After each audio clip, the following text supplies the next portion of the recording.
190 million القادر university case, Imran Khan کا وکیل کی بجائے خود جج سے مکالمہ، 2 منٹ میں ہی جج کو خاموش کر دیا۔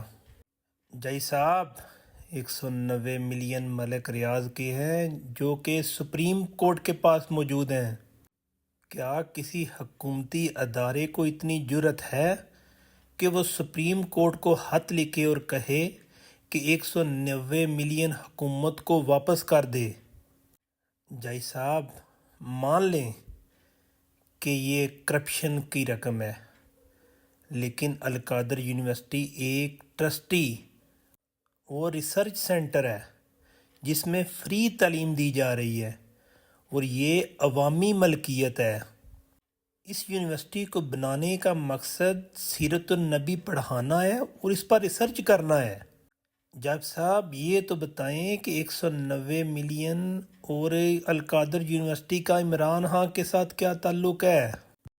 عمران خان کی ذات کے ساتھ اس کا کیا تعلق ہے؟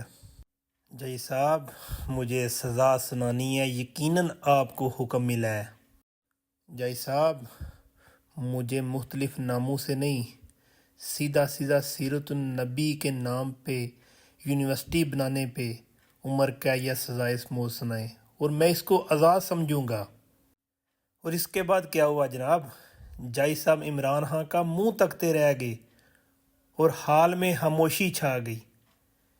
یہ حالات ہیں مجرم اور جج کے درمیان مکالمے کے۔